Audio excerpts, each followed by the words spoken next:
नमस्कार, स्वागत है आपका अपने YouTube चैनल मंथन में।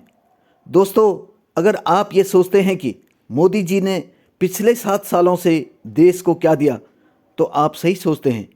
ये सोचना हम सबका अधिकार भी है, लेकिन हमें यह भी सोचना होगा कि पिछले 60 सालों से देश को क्या क्या मिला।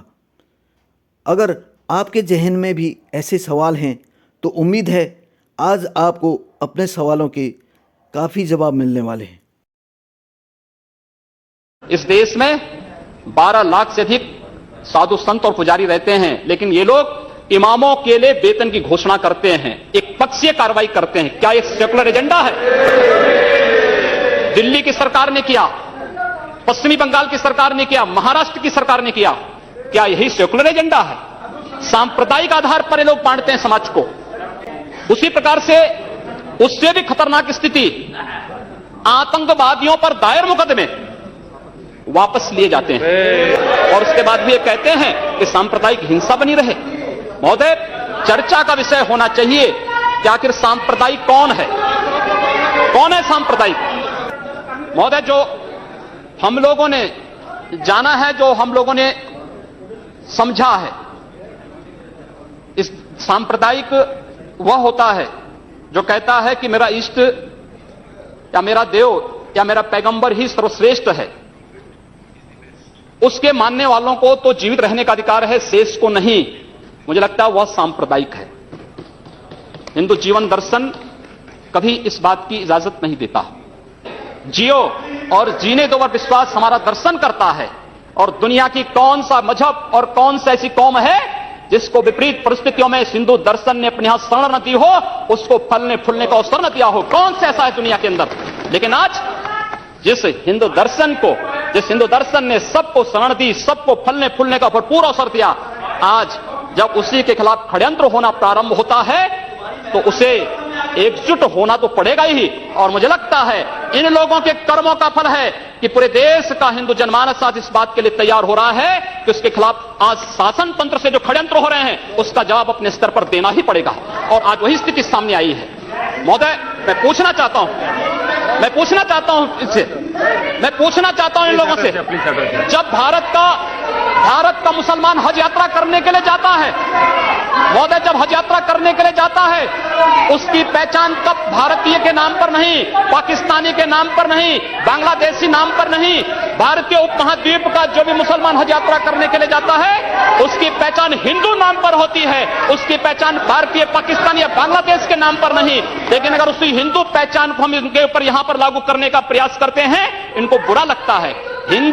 हिंदू सांप्रदायिकता नहीं, हिंदू राष्ट्रीयता का प्रतीक है। और भारत की राष्ट्रीयता का प्रतीक हिंदुत्व को बदनाम करोगे, उसकी कीमत चुकानी पड़ेगी इन लोगों को। और इसलिए महोदय, मैं आप सबके आपके माध्यम से एक बार कहना चाहता हूं।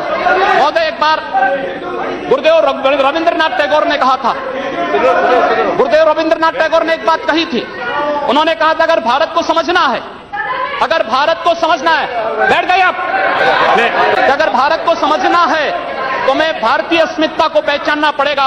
और भारतीय अस्मिता को पहचानना है तो स्वामी विवेकानंद के बारे में आप जान लीजिए। स्वामी विवेकानंद ने एक बात कही थी कि गर्व से कहो हम हिंदू हैं।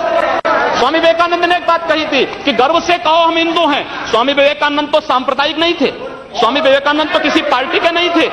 स्वामी विवेकानंद ने तो भारत का प्रतिनिधित्व किया था पूरी दुनिया के अंदर। और दुनिया के अंदर जो हिंदू आज पूरे देश के अंदर, पूरी दुनिया के अंदर अपनी सहिष्णुता के लिए पहचाना जाता था, आज उस हिंदू के साथ किस प्रकार का व्यवहार किया जा रहा है, वह कश्मीर से विस्थापित होता है, उसे कश्मीर से निकाला जाता है। एक भी बार इस सदन में चर्चा नहीं होती है, इन लोगों का मुंह नहीं खुलता जब कश्मीर से 3.5 लाख की संख्या में कश्मीरी पंडित निकाले जाते हैं, तब ये लोग नहीं बोलते। पिछले 2012 में असम के अंदर 3 महीनों तक बोडो जनजाति के लोगों को मारा जाता रहा, कोई नहीं बोला। महोदय, कोई नहीं बोला। जम्मू कश्मीर के बाद, जम्मू कश्मीर के हिंदुओं के मारने पर कश्मीरी पंडितों को उनके घरों से बेदखल कर दिया गया, एक भी बार ये लोग बोले नहीं, इनको पीड़ा नहीं हुई। दुनिया के अंदर ये अपने आप में बिरला उदाहरण था जहां पर अपने ही देश में अपने ही जानने वाले लोग विस्थापित होकर के खाना बदोश की जिंदगी जी रहे हैं। उस शर्मनाक घटना की निंदा एक भी बार इन लोगों ने नहीं की। मुंबई के दंगों पर ये लोग मौन रहे। जमशेदपुर और भागलपुर के दंगे कांग्रेस के समय हुए थे, एक भी बार इन लोगों ने उस पर चिंता व्यक्त नहीं की। और तो और 1984 में इस देश के अंदर जिन सिख गुरुओं का योगदान इस देश को बचाने और इस देश की धर्म और संस्कृति और इस देश के समाज को बचाने में बहुत महत्वपूर्ण थी, उन सिखों के कत्लेआम पर भी इनको शर्म महसूस नहीं होती है। और आज ये लोग इस देश के अंदर बात करते हैं सांप्रदायिक सौहार्द की। इनका पूरा दोस्तों, उम्मीद है कि आपको आपके अधिकांश सवालों के जवाब मिल ही गए होंगे। आपके समझ में भी आ गया होगा कि किसने देश को कितना दिया। अपनी राय कमेंट बॉक्स में ज़रूर साझा कीजिएगा।